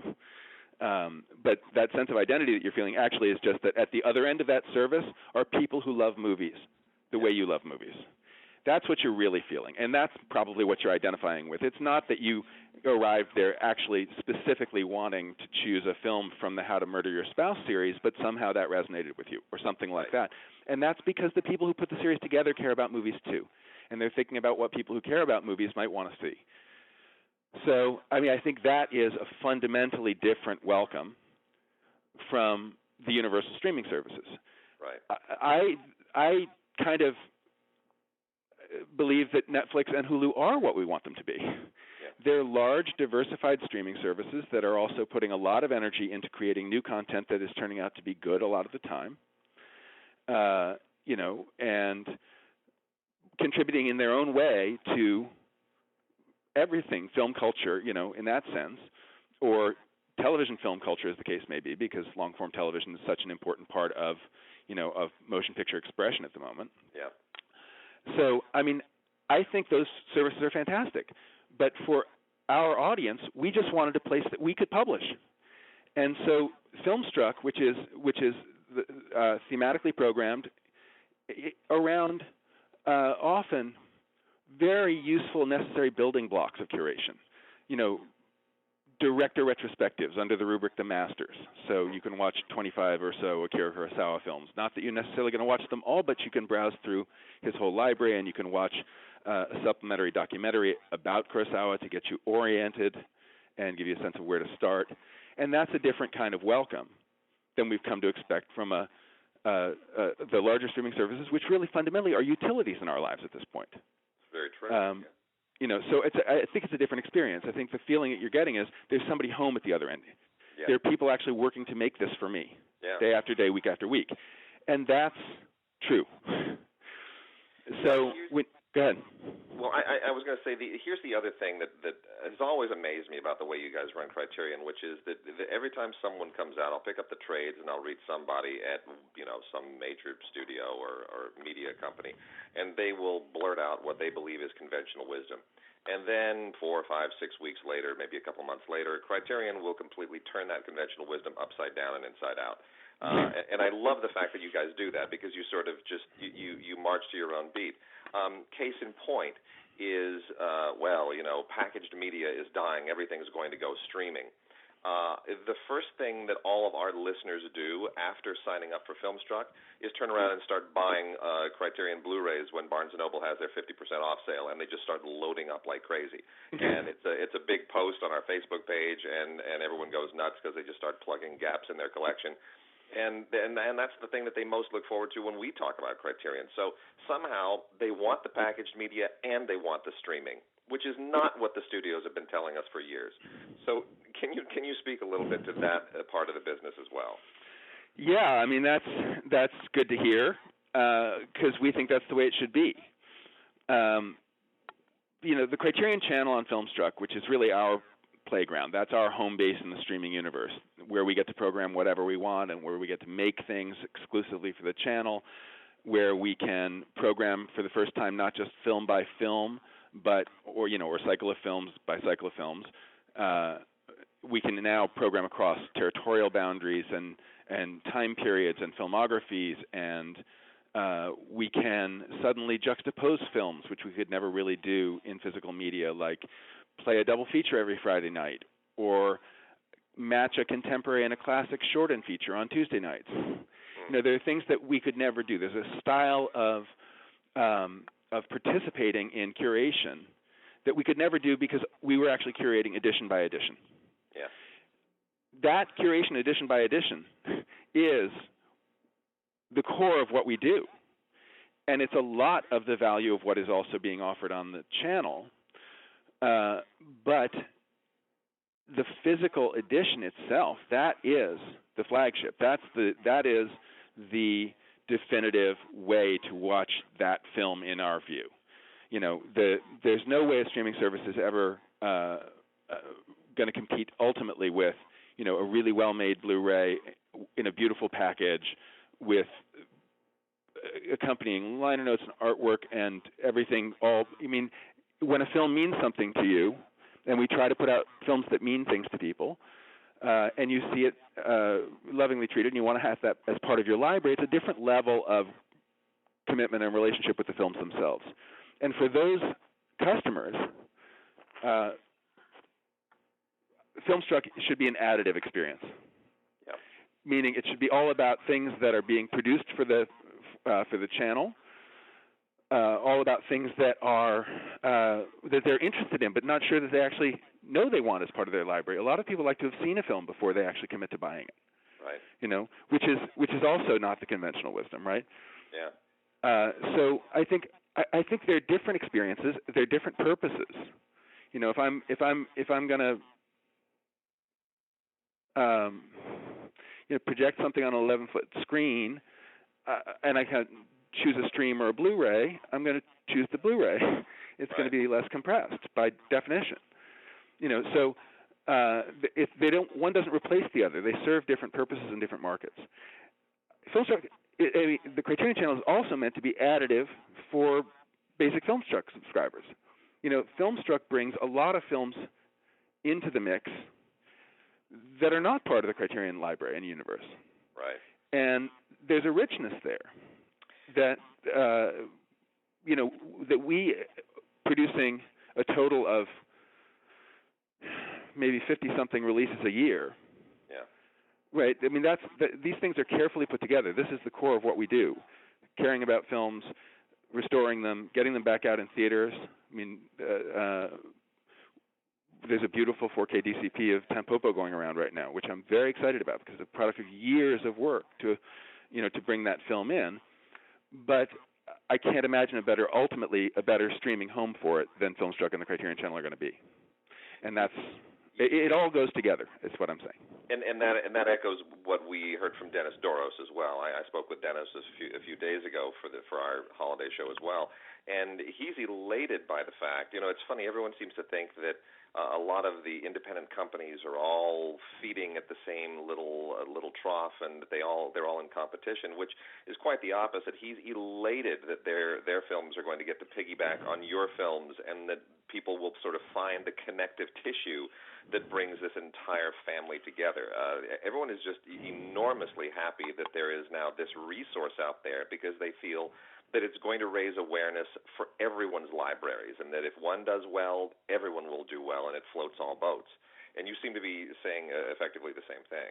I definitely am saying the same thing. I mean, I think it also goes back to what you feel when you land at FilmStruck and the Criterion Channel, which is that it is really the product of the film community, right? We're all so many of us who are caring for classic films and international films and art house films in general, are always working in parallel, always aware of each other's stuff, but now we actually get to work together to build something. And I think you feel the energy of that. I mean, I think it really is an opportunity. And we're doing things on the channel side, even to start to pull in exhibitors, meaning theater owners and theater programmers, because I think that's a very exciting part of the whole story of film culture right now in America, is that it's not just in the biggest cities or the most expected places. That there are great pockets of art house film literally all over the country, and that at the core of all of that is I think the sense that watching these films is often a different kind of experience from the kinds of stuff that we watch sometimes when we just kick back and put on whatever it is that we like to put on while we answer email, sitting on the couch or whatever. This is actually these are movies that are very often very meaningful, or that are very visually rapturous, or they have qualities that I think really energize people about movies, I guess is what I'm saying. Yeah, that when you put them in, when you start them, when you put in the disc, or when you start it on FilmStruck, or when you sit down in the theater and see it on the big screen, there's a feeling that there's something here. There's something alive and commanding about this. Absolutely. As we wrap up, I wanted to also talk just for a moment about 4K, because Criterion was waited a little bit before jumping into the fray with Blu-ray, and now is the standard by which all Blu-rays are measured. And obviously, we've now gotten the first wave of 4K films coming out, which are mostly big studio, over-bloated things, and a lot of them don't really look very good in 4K, based on some of the feedback that I've been reading. Where does 4K sit in the Criterion universe at this moment? Well, I mean, our workflow is set up for 4K restorations, and wherever possible, we're always going back to original film elements, and when we're scanning them usually in 4K resolution. A lot of our restoration work is done in 2K resolution, which is still more than sufficient for DCPs and Blu-rays. A lot of it's also done in 4K. It depends. If we know, for example, I think Tempovo restoration was done in 4K, and it looks gorgeous, and it's opening in San Francisco this weekend, I think. Yeah, I reviewed it for our local NPR affiliate here a couple of weeks ago, and it's just a fantastic restoration. It's gorgeous. Yeah, and I just love the film. I mean, it's such a great. If the idea of a philosophy of love and respect, sort of spiced with transgression of all kinds, served up in a brothy bowl of noodles sounds good to you right about now, that's where you should be. But the so we do a lot of 4K restoration work. As far as we're concerned, 4K really is about the amount of data you have to work with. Yeah. And especially because a lot of our purpose in scanning these films in the highest possible resolution is for archival purposes, meaning to have if anything should happen to that piece of film, and things do happen, we want the highest resolution scan we can possibly have, even if we don't need it for the restoration process. We're mostly archiving 4K, what you're talking about movies not looking good in 4K may have something to do with how people are actually making movies now and how they're lighting movies now, and that they may need to adjust their lighting for different resolutions and things like that. I'm not sure. Or to some degree, I think it has to do with the immaturity of the 4K disc format, the 4K televisions. Oh, I see.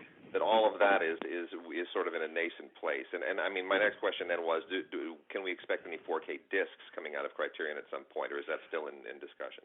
Well, right now we've kind of got our hands full. Yeah.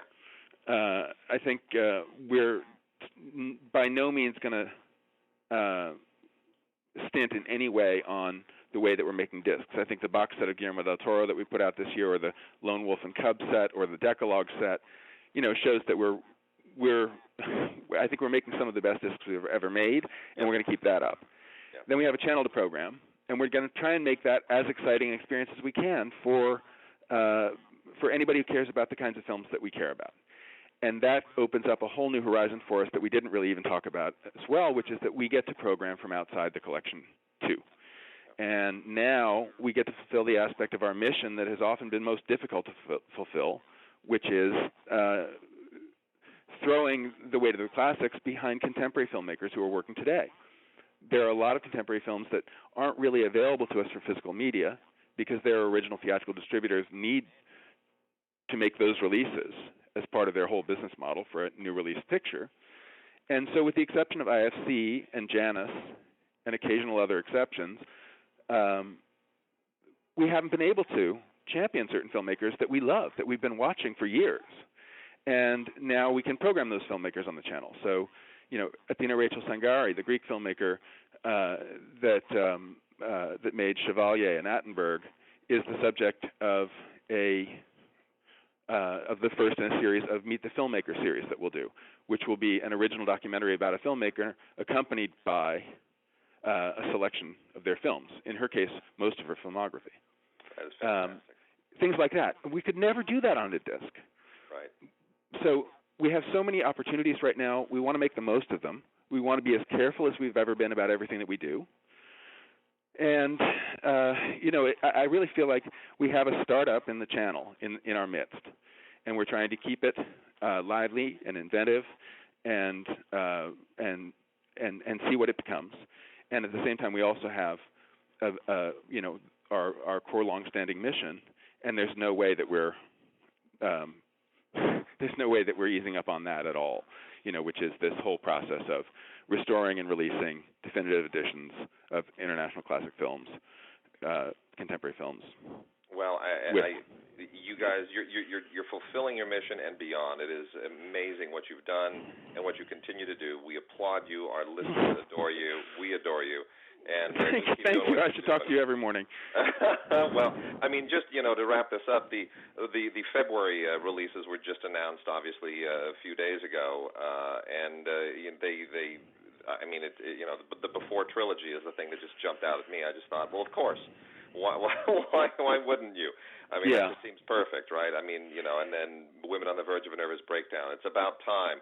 I just kind of looked at the list, and then something like Black Girl, which is such an amazing. What a great film! What a great film, and that goes into that category of films that too few people have seen. It's important to see it, and that's where I kind of feel like the school marm criterion is coming out and saying, here are the movies that I know you want to see. That's not a school marm saying that, though. Well, but the Sam Ben films are saying. Yeah, okay, but when Black Girl is the first Sam Ben film that we've been able to release. I know. But there's more on the horizon. That's great. And the other thing that I should give a shout out to in this regard is the World Cinema Project at the Film Foundation has really been doing not just important work restoring the films that they're restoring, which is amazing, but also creating pathways for other films from those places to become available. Yeah. Clarifying licensing situations, or at least making the necessary connections for things not just to be restored but to be seen, and that's super exciting. So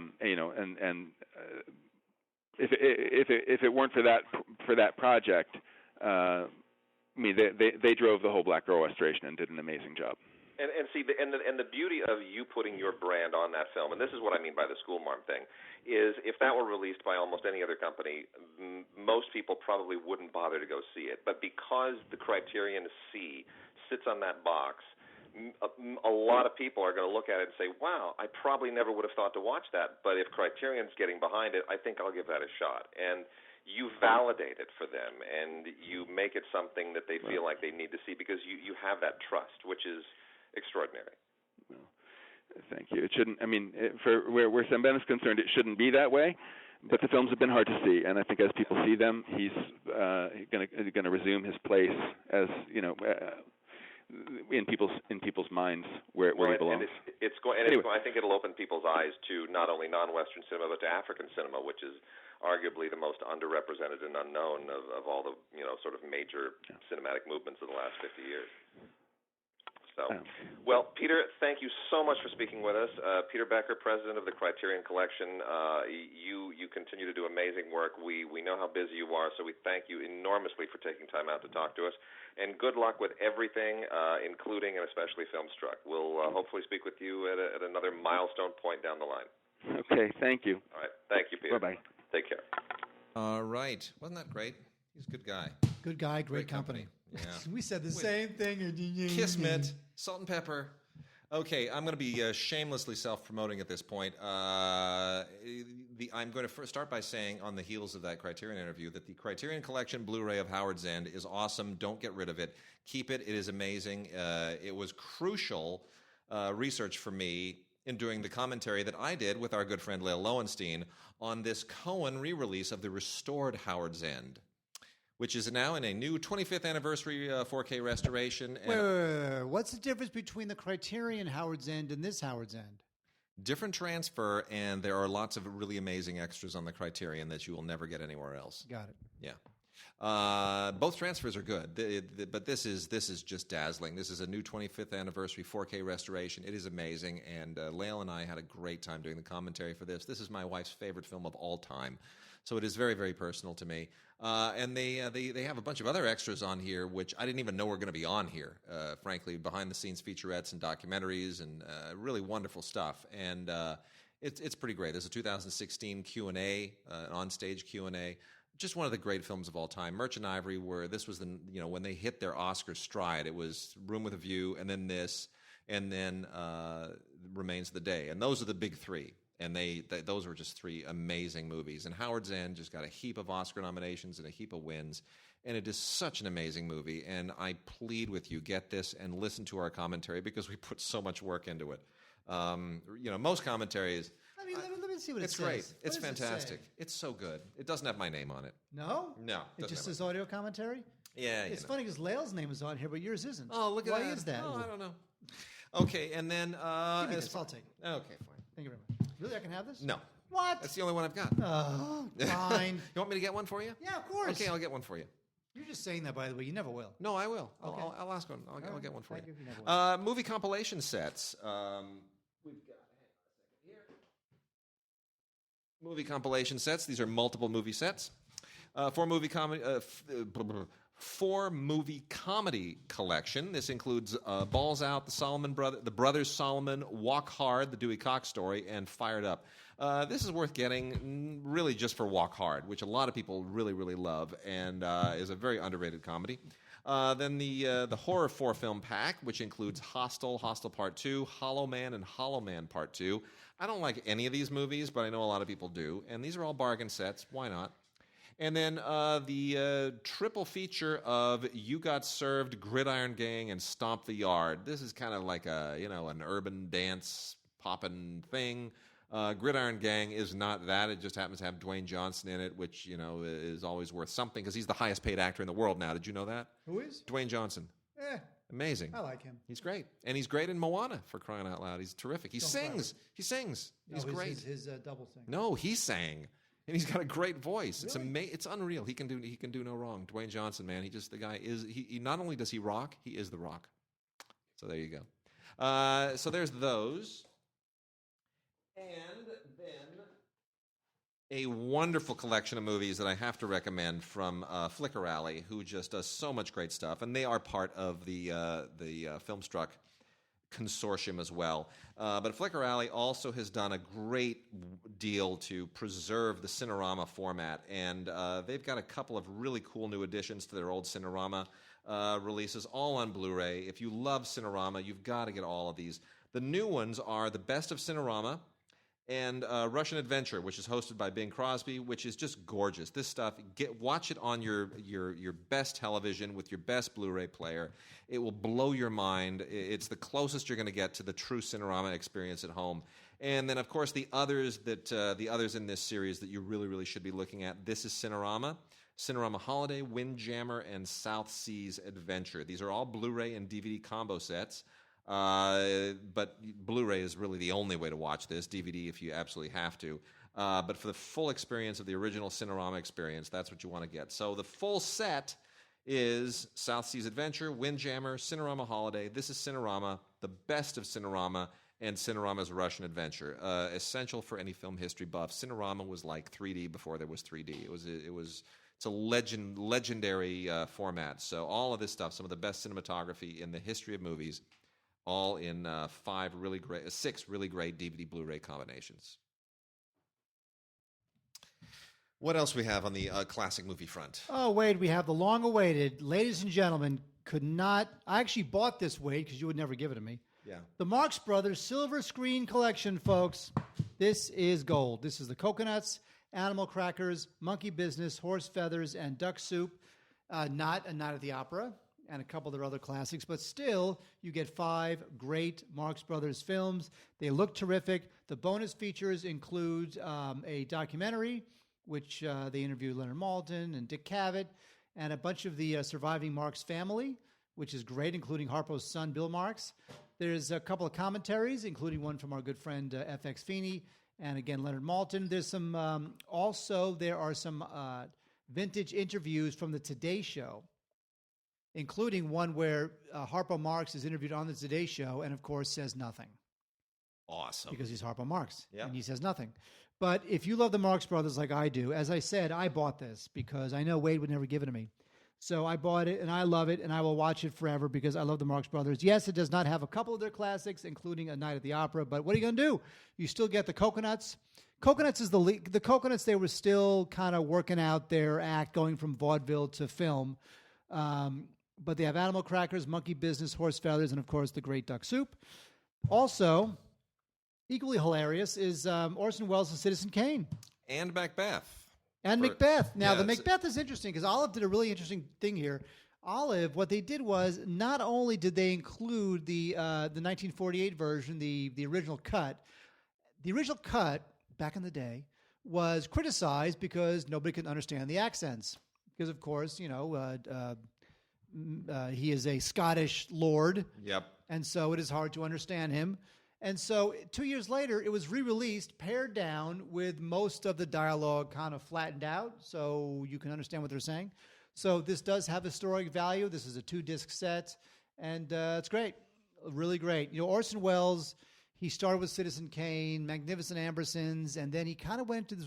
He did a lot of weird little films that like Chimes at Midnight, or that either were underappreciated or taken away from him. As a genius, he had a very unfulfilled career. But I do feel like Macbeth is one of his better films, better non-Citizen Kane films. And, of course, we have Citizen Kane.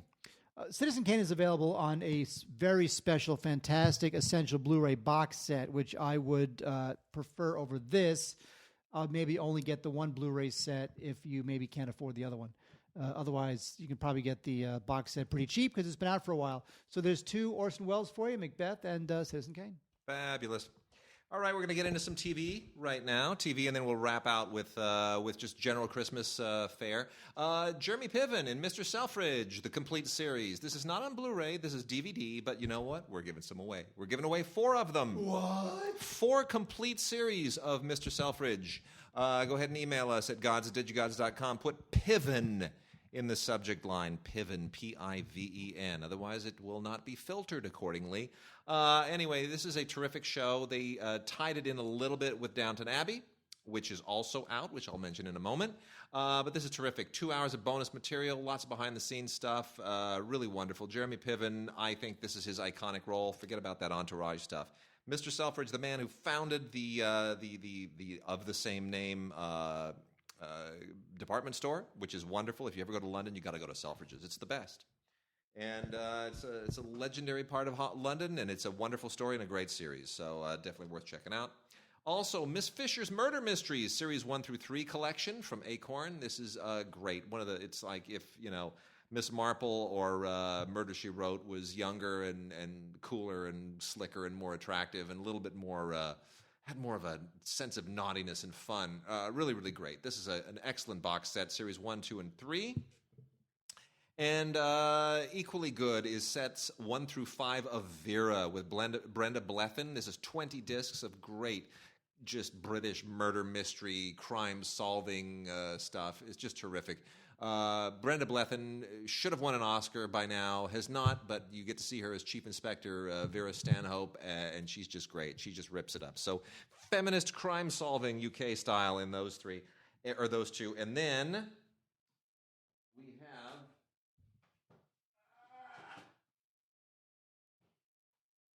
Downton Abbey. Downton Abbey, the complete collection, both DVD and Blu-ray, but the Blu-ray is the only way to go. This is a beautiful set. Seasons 1 and 2 in one keep case, seasons 3 and 4 in another, seasons 5 and 6 in another, with all the necessary bonus discs. Gorgeous, complete set. Get rid of whatever you have. Double dip, triple dip, do whatever you need to do to get this. This is the whole thing in one. I kept hoping they would come out with an actual replica of Downton Abbey that opened up and had the discs in different rooms, but probably too much to hope for. I'm too much of a nerd. Like a $300 version of the Blu-ray. Anyway, this is absolutely terrific stuff. Great extras. 7 different character documentaries, behind-the-scenes stories, and it's just endless. If you're a Downton Abbey fanatic like I am, this is a dream come true. What's not a dream come true is the complete series of Sliders. Now, Sliders was a series starring Jerry O'Connell and John Rhys Davies. It was a little like Lost in Space, but with parallel universes instead of space. So they played these guys who slid from universe to universe and encountering people they knew or will know and different versions of themselves. And this thing kind of limped along for 5 seasons. It had a couple fans, but I really don't think this is particularly beloved. But the complete series is available on Blu-ray, and I guess that's a good thing, but I never really liked it. Yeah. Mystery Science Theater 3000, they keep cranking these things out, and I have to say, it's just, as much as I love this show, I can't take it anymore. Because now we're up to 37. 37, Wade. This is box set 37. Mm-hmm. I know. Which includes The Human Duplicators, Escape 2000, The Horror of Party Beach, and Invasion of the Neptune Men. There's a couple of bonus features, including a new introduction by Mary Jo Pell. Of course, at this point, they're like going down to the dregs of not the dregs, she's great, but they're going down to the 5th and 6th bananas on the show to do introductions because they've had to do 37 of them. Yep. Bunch of trailers and it's fine. I can't take it anymore. Wade used to give me all of these. In fact, you'll give me this one. Yeah, you can have that one. I'm just going to sell it back because That's I don't fine. want it anymore. Yeah, that's all right. I'm done. I've had it. I've had enough. I know. Who can have enough? Who can get enough of Miami Vice, Wade? And you know what? It's a cool show. The show is hot again. Everything Miami Vice is cool again. Why is that? It is. Because the style is back. The cars, the clothes, the whole thing. People are now wearing, linen suits again and with T-shirts and shoes without socks. Or are they? Not really? No. Just the opposite of that. All right. Anyway, this is Miami Vice, which was an iconic show, mostly for its, not necessarily for the storytelling, but for its integration of style and music and storytelling. This, of course, was produced by Michael Mann, who went on to do a lot grittier stuff as a film director. It was partially created also by Dick Wolf, the great Dick Wolf. So this show, does it hold up as storytelling? No. Does it hold up as style and music? It's pretty cheesy if you've never seen it, but if you have seen the show and have memories of it that are fond, you might enjoy reliving the white linen suits and the synth music, and of course that great theme was by Jan Hammer. So not Jan Wenner. Yeah. Because he was the guy who created Rolling Stone. Jan Hammer. Yes. Yeah. I Totally different Hammer. Yeah, completely. Unbelievable. Anyway, so this show is, I was never really into the show because I just thought it was too cheesy for me. So, but it was the perfect show for the MTV era. And it is back on Blu-ray, the entire series. That is a good gift for the Miami Vice fan in your life. Finally, at least on my end, we have the complete series of Knight Rider. Now, this was the David Hasselhoff show about the car that has the red light that goes horizontally. Yeah, they're doing a new version of it. They're doing, they're rebooting it. Okay, first of all, Heaven help us. I didn't like this show, but just telling you it's out there. Can you believe that the new version of Hawaii Five-0 is in like its 5th or 6th season? It's amazing. I'm stunned. That keeps going. I know. And by the way, the new version of MacGyver yeah. is kind of a moderate hit. More on television. All 9 seasons of Perry Mason. 271 episodes in 3 giant keep cases packed into a sleeve. If you are a Perry Mason nut, if you cannot handle... if you just can't get through a year without watching whodunits and courtroom drama with Raymond Burr, oh my gosh, 9 seasons, almost 300 episodes it'll numb you. Great show, lots of great guest stars, a little bit repetitive, but man, what a box set. Here, Grandpa, look what I got you for Christmas. It's amazing. And then also the Lucy show, the complete series, not quite like I Love Lucy, but you know what? She kept going. She proved that she could do it in color and she could do it without Ricky, and loads of special features on this one. This is amazing. Paramount piled this thing sky high. Vintage openings and closings and commercials, the Lucille Ball Comedy Hour special, behind-the-scenes interviews, photo galleries, everything that they could archivally dig up. It's all here. It's really great. 156 episodes on 24 discs. Amazing. And then more recent stuff, Game of Thrones is out in complete season sets. We do not have one, but they did send us the complete 6th season, which I'm warming up to this thing at last, I think, a little bit. I'm trying to be contrarian, but it's getting harder and harder. And then Hell on Wheels, the complete series, which is finally out from the AMC complete series. Nice box set, very colorful. Basically takes everything that's been previously released and just sticks it in a sleeve, so it's not, nothing special. But all the bonus features, all the previous seasons, it's all there in a nice package. And now we are going to close out by letting our friend Alonso Duralde share some of his Christmas expertise, and then we will finish off with our final round of recommendations. This is Alonso Duralde from The Wrap and the Linoleum Knife podcast with a couple of holiday DVD recommendations. 2 very different Christmas classics are getting Blu-ray releases this year. For the more traditionalist-minded, Paramount offers the 70th anniversary Platinum Edition of Frank Capra's beloved It's a Wonderful Life. This 2-disc set is light on extras. It's got a new documentary and comes with some replica lobby cards, as well as a gorgeous remaster of the original black and white version, and, for those of you who insist, the colorized version as well. A little more off the beaten path of holiday favorites, but still a cult classic nonetheless, is Black Christmas, which is getting a new 2-disc Blu-ray from Scream Factory. This one is chock full of extras, both old and new, several commentaries, documentaries, interviews from when the film came out in the 1970s, as well as more recent panel discussions. This is a movie that predated John Carpenter's Halloween by about a decade and really sort of set the tone for holiday-themed slasher films. It's interesting to note that it's directed by Canadian filmmaker Bob Clark, who would later direct a film that would rival It's a Wonderful Life as a beloved holiday classic. Of course, 1983's A Christmas Story. Black Christmas is about as different from that movie as possible. It's about a group of sorority girls being harassed by an obscene phone caller at the holiday season, and of course, those calls portend murders that follow. It has a great cast, including Olivia Hussey, Keir Dullea, and Andrea Martin, who's the one actress who would turn up in the not all that interesting remake in the 21st century. But the original Black Christmas, absolutely worth a look, as well as, of course, It's a Wonderful Life.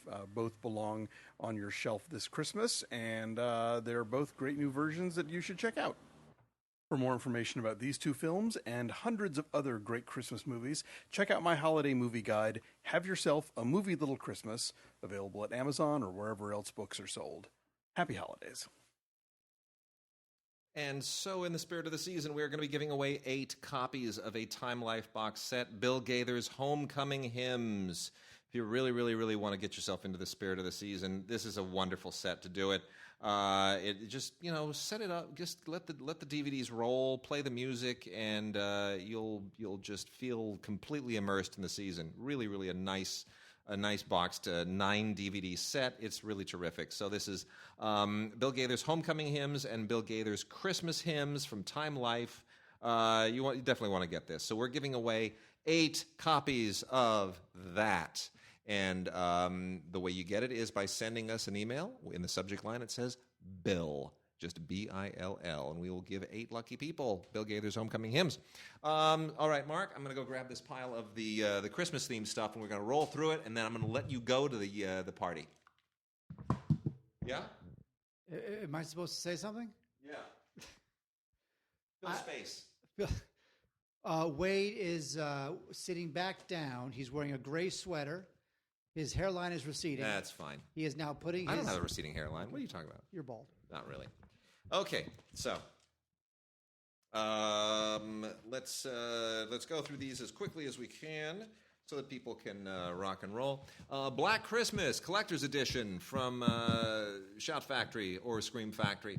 It's honestly, this is one of the handful of Christmas slasher movies, and I guess there's an audience for this. This thing is a kind of a weird classic. What's funny about it is this was made by Bob Clark before he would go on to do A Christmas Story and redeem himself. So first he mutilated Christmas and then he saved it. So Bob Clark's Black Christmas, which that and Christmas Story wedge Porky's in the middle. What a weird career. Anyway, lots of special features on here for those who love it. Audio commentary with Keir Delay and John Saxon. Ooh. Come on, give it up, right?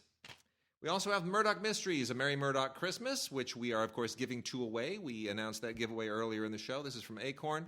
If you're a Murdoch Mysteries fan, you're going to love it because it's got the whole it's the whole Murdoch Christmas thing, and a lot of familiar actors in here that you've seen before. You've seen them in other shows, Downton Abbey and others. It's a lot of fun. And then a thing called Christmas Ranch. Now these all get a little bit schmaltzy.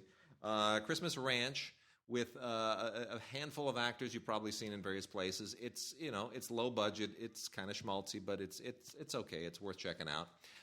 The Andy Griffith Show Christmas Special, which is colorized, so I can't really recommend it. But if you feel compelled, you could do worse.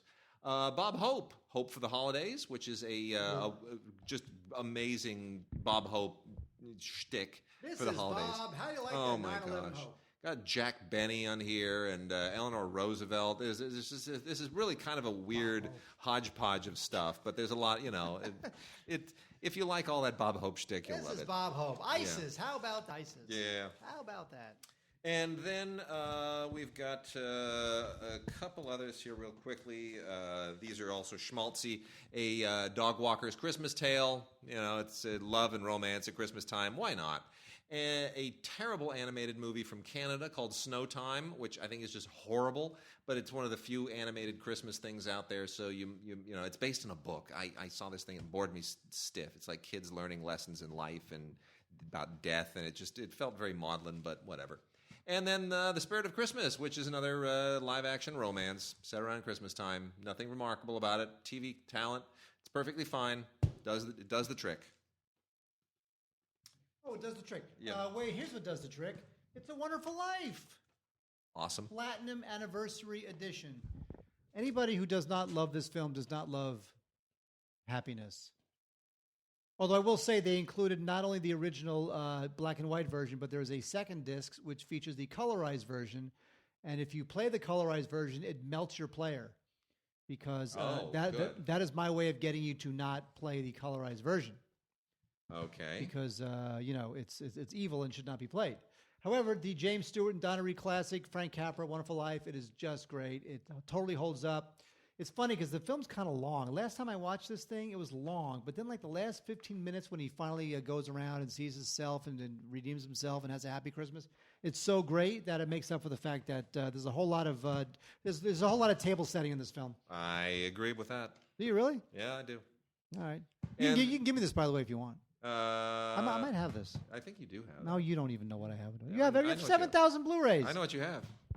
Okay, and then real quickly, some kid vid, all of it holiday themed. Shaun the Sheep, we wish you, EWE, a Merry Christmas.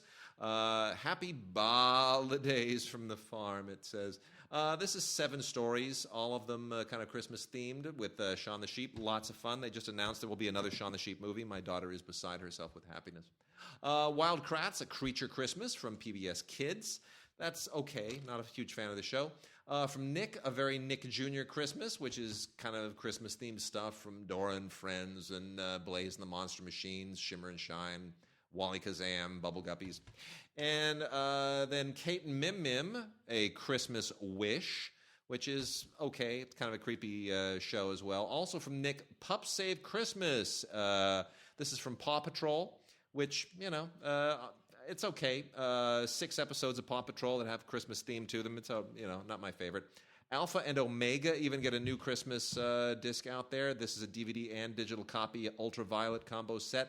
The Big Furries, F-U-R-E-E-Z-E. Terrible pun. Power Rangers Dino Charge Hero. This is barely a Christmas thing. It only has 1 Christmas episode in here. In addition to 4 regular episodes. Not great. Can't say I recommend it. And then Care Bears and Cousins, Volume 1, Take Heart. Not Christmas themed, but the packaging includes a big bow, so they're encouraging you to use this collection of 6 episodes of Care Bears as a gift for a child. The child won't know the difference. If they love Care Bears, they'll go crazy for it. On Blu-ray and DVD, we have Uncle Nick, which sort of is a Bad Santa kind of comedy. This stars Brian Posehn, who I worked with years ago. He's a very funny comic and very funny writer. He plays a guy who kind of ruins his family Christmas because he's just crazy. He's stumbling through life, and then all sorts of craziness ensues over a particularly disastrous holiday season. So this thing was kind of okay. And the weird part is that this movie is quote-unquote presented by Errol Morris. Isn't that bizarre? That is bizarre. Yeah. I do not know what he had to do with this film. He does not seem to have any producing. He does have an executive producer credit. I don't know whether he couldn't have ponied up some money. I don't know what he had to do with this film. Anyway, there's a commentary with the director and Brian, and Brian's, of course, is very funny. There's some outtakes, which are funny because a lot of comics are involved. Padgett Brewster's in this. Missy Pyle is in this. So, look, once you've seen Bad Santa for the 17th time, you can give Uncle Nick a whirl. And lastly, a couple of books, which we're going to make mention of. Not a lot of books this season, but there's the Encyclopedia of Sports Entertainment, WWE, the definitive guide, everything you've ever wanted to know about all your favorite wrestlers. And our good friend Leonard Maltin does a foreword for this other book, Mission, Jimmy Stewart and the Fight for Europe, by Robert Mattson. This is a wonderful, wonderful book. I cannot recommend it more highly. If you know this story, if you know the story of Jimmy Stewart and the other actors who went to fight during World War II, so it's an amazing story. So it's wonderful. Jimmy Stewart, just such a legendary American figure. And what people just don't realize is what he did during World War II, and it's a great story. So it's worth checking out as well. So that is Mission, Jimmy Stewart and the Fight for Europe. So recapping our giveaways, and there are a lot of them. Email us at gods@digigods.com. Deadline is December 4th. Make sure your emails get to us by December 4th. Put your name and your address in the body of the email. And in the subject line, make sure that you put them in as follows. Put Jason in for the Jason Bourne Blu-ray. Put Enemy in for the Close to the Enemy DVD. Put Mary in the subject line for the Murdoch Mysteries, A Merry Murdoch Christmas. Put Edge in the subject line for sound-breaking stories from the cutting edge of recorded music on Blu-ray. Put Jobs in the subject line for the Steve Jobs documentary Blu-ray. Put Sunshine in the subject line for the DVD of Sunshine Superman, or Song for the DVD of Sunset Song. For the complete Mr. Selfridge on DVD, put Piven, P-I-V-E-N. For the Legend of Bruce Lee, the first 10 episodes of that amazing series, put Bruce in the subject line. And for Bill Gaither's Homecoming Hymns, wonderful box set for the holidays, put Bill, B-I-L-L, in the subject line. Send it all to gods@digigods.com. And with that, Mark, I will let you go to your party. There had better be the one, whichever Ryan is in La La Land, I want to see him, and I want to see Emma Stone. Yeah, I know you do. And you know what else will make it a really, really great party for you? Free food? Donald Trump Street. Chestnuts roasting on an open fire, Jack Frost nipping at your nose, Yuletide carols being sung by a choir, and folks dressed up like Eskimos. Everybody knows a turkey and some mistletoe help to make the season bright. Tiny little tots with their eyes all aglow will find it hard to sleep tonight. They know that Santa's on his way. He's loaded lots of toys and goodies on his sleigh, and every mother's child is gonna spy to see if reindeer really know how to fly. So I'm offering this simple phrase to kids from 1 to 92. Though it's been said many times, many ways, Merry Christmas to you. Love and joy come to you, and to you your carol too, and God bless you and send you a happy new year, and God send you a happy